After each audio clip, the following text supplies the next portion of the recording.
ಕಾವೇರಿಗಾಗಿ ಅಖಂಡ ಕರ್ನಾಟಕ ಸ್ತಬ್ಧ. ಆಗಸ್ಟ್ 13ಕ್ಕೆ ಕರುನಾಡು ಬಂದ್ ಬಂದ್. ಕನ್ನಡ ಹೋರಾಟಗಾರ ವಾಟಾಳ್ ನಾಗರಾಜ್ ಘೋಷಣೆ. ಬರದ ನಡುವೆ ಕರ್ನಾಟಕಕ್ಕೆ ಕಾವೇರಿ ಶಾಕ್. ಕೆಆರ್ಎಸ್ ಡ್ಯಾಂಗೆ ಮುತ್ತಿಗೆಗೆ ಬಿಜೆಪಿ ಯತ್ನ. ಕೇಸರಿ ನಾಯಕರು ಪೊಲೀಸರ ವಶಕ್ಕೆ.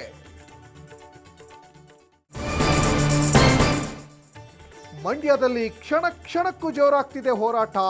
ಹೆದ್ದಾರಿ ತಡೆದು ಉರುಳು ಸೇವೆ ಮಾಡಿ ಆಕ್ರೋಶ. ನೀರು ಬಿಟ್ರೆ ಉಗ್ರ ಹೋರಾಟ ಮಾಡೋದಾಗಿ ಎಚ್ಚರಿಕೆ. ಕಾವೇರಿ ಹೋರಾಟಕ್ಕೆ ಶತಾಯುಷಿ ಬೆಂಬಲ. ಪ್ರತಿಭಟನೆಯಲ್ಲಿ ಭಾಗಿಯಾದ 104 ವರ್ಷದ ವೃದ್ಧೆ. ನೀರು ಬಿಟ್ರೆ ನಮ್ಮ ಸಾವು ಗ್ಯಾರಂಟಿ ಎಂದು ಅಜ್ಜಿ ಶಪಥ.